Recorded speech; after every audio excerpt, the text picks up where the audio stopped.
जब जब धरती पे पाप बढ़ा, धरती पर बढ़ते पापों को खत्म करने के लिए भगवान विष्णु ने अवतार लिया।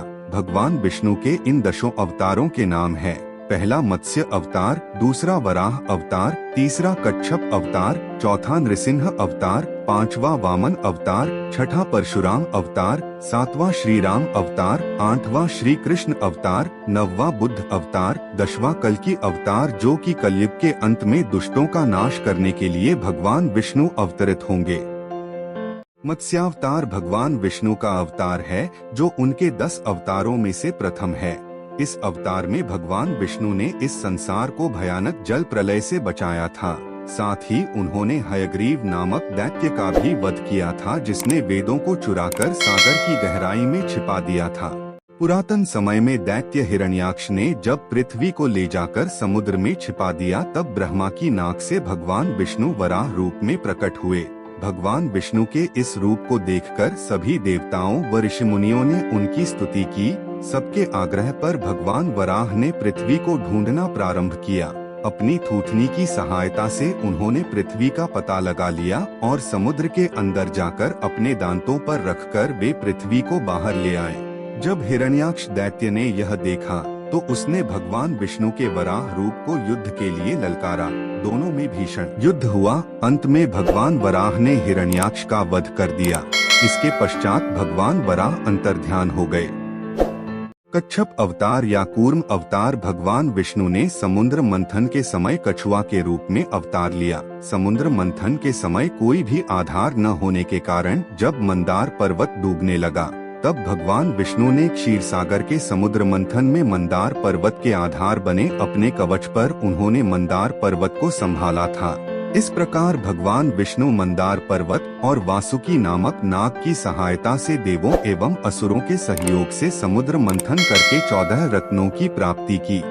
जब भगवान विष्णु ने हिरण्यकश्यप के छोटे भाई हिरण्याक्ष का वध वराह रूप में किया, तब हिरण्यकश्यप देवताओं तथा भगवान विष्णु को अपना शत्रु मानने लगा था।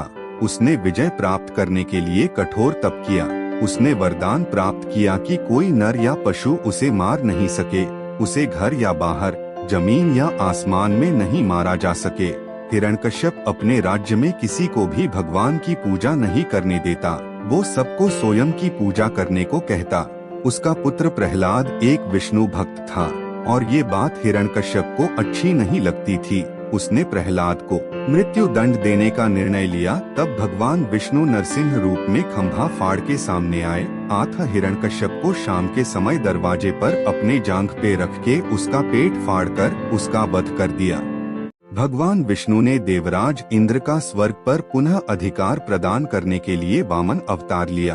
भगवान विष्णु ने एक बौने ब्राह्मण के रूप में अवतार लिया, जो विष्णु जी का 5वां अवतार है। अपनी तपस्या तथा शक्ति के माध्यम से बलि ने त्रिलोक पर आधिपत्य पा लिया। इसलिए विष्णु भगवान ने एक बौने ब्राह्मण के वेश में बलि के पास गए और उनसे अपने रहने के लिए 3 पग भूमि देने का आग्रह किया। गुरु शुक्राचार्य के चेताने पर भी बलि ने वामन को वचन दे डाला। तब वामन रूपी भगवान विष्णु ने पहले पग में धरती और पाताल नाप लिया, दूसरे पग में समस्त शौर्य मंडल और आकाश नाप लिया। तीसरा पग रखने के लिए कुछ शेष न बचा तो बलि ने अपना सिर आगे कर दिया। बलि के सिर पर जैसे ही तीसरा पग रखा, वह पाताल चला गया। राजा बलि की दान वीरता को देखकर भगवान विष्णु अत्यंत प्रसन्न हुए और उसे पाताल का स्वामी बना दिया। राजा बलि प्रहलाद का पौत्र था। जब सहस्त्रबाहु ने जमदग्नि से उसकी गाय कामधेनु को मांगा तो उन्होंने गाय देने से मना कर दिया। क्रोध में आकर सहस्त्रबाहु अर्जुन ने ऋषि जमदग्नि का वध कर दिया। ये बात जब परशुराम को पता चली तो क्रोध में उन्होंने भगवान शिव के दिए परशु से सहस्त्रबाहु की सारी भुजाएं काट दी तथा उसका शीश धड़ से अलग कर उसका वध कर दिया। परशुराम ने 21 बार संसार को क्षत्रिय विहीन किया था। जब रावण का आतंक बढ़ने लगा, तब भगवान विष्णु ने अपना 7वां अवतार श्री राम के रूप में लिए। भगवान श्री राम एक मर्यादा पुरुषोत्तम थे। जब माता कैकेयी ने महाराज दशरथ से अपने वर स्वरूप श्री राम को 14 वर्ष का वनवास को कहा, तब भगवान श्री राम माता सीता सहित भैया लक्ष्मण संग वनवास को गए।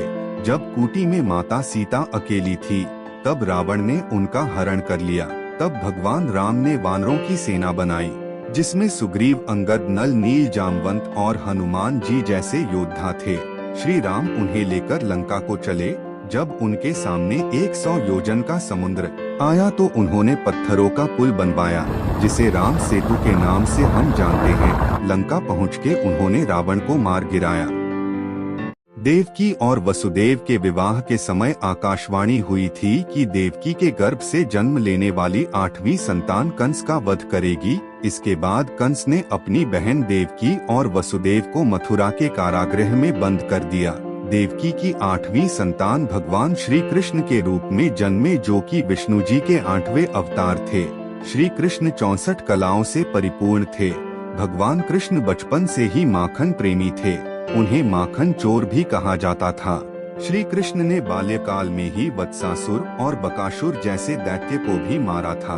उन्होंने बाल्यकाल में गोवर्धन पर्वत को अपनी छोटी उंगली पे उठाकर सभी गोकुल वासियों की भारी वर्षा से रक्षा की। तब सारे गोकुल वासी पशु पक्षी पर्वत के नीचे शरण लिए। श्री कृष्ण ने 14 वर्ष की आयु में अपने मामा कंस को उसकी छाती पे अपने हाथों से प्रहार कर करके उसका वध कर दिया। भगवान विष्णु का 9वां अवतार गौतम बुद्ध के रूप में हुआ। इस अवतार में भगवान बुद्ध का जन्म लुम्बिनी में हुआ था। इनके पिता का नाम शुद्धोधन और माता का नाम महामाया था। बुद्ध का जन्म का नाम सिद्धार्थ था। सिद्धार्थ के जन्म के 7 दिन बाद ही उनकी माता की मृत्यु हो गई। इनका विवाह एक सुंदर कन्या यशोधरा के साथ हुआ था, जिनसे इनको एक पुत्र प्राप्त हुआ जिसका नाम राहुल था। एक बार अपने राज्य में भ्रमण करते हुए सिद्धार्थ ने एक साधु, एक मृत शव तथा एक वृद्ध को देखकर सांसारिक जीवन से विरक्त होकर सन्यासी होने का निर्णय लिया तथा घर त्याग कर सत्य की खोज में वन चले गए। 6 वर्ष की तपस्या के बाद सिद्धार्थ को गया में एक पीपल के वृक्ष के नीचे ज्ञान की प्राप्ति हुई। तब उनका नाम गौतम बुद्ध पड़ा। उन्होंने अपना पहला उपदेश सारनाथ में दिया। भगवान बुद्ध ही बौद्ध धर्म के संस्थापक हैं। ऐसी मान्यता है कि कल्कि अवतार में भगवान विष्णु देवदत्त नामक सफेद घोड़े पर अवतरित होकर आएंगे और वह धर्म की स्थापना के लिए पृथ्वी पर सभी पापियों का अंत कर संसार को दुष्टों से मुक्त करेंगे। उनके अवतरित होते ही सतयुग का आरंभ होगा। यह अवतार 64 कलाओं से युक्त होगा। कल्कि पुराण के अनुसार परशुराम भगवान विष्णु के 10वें अवतार कल्कि के गुरु होंगे और उन्हें युद्ध की शिक्षा देंगे। और भी रोचक तथ्यों के लिए हमारे चैनल को सब्सक्राइब कर ले।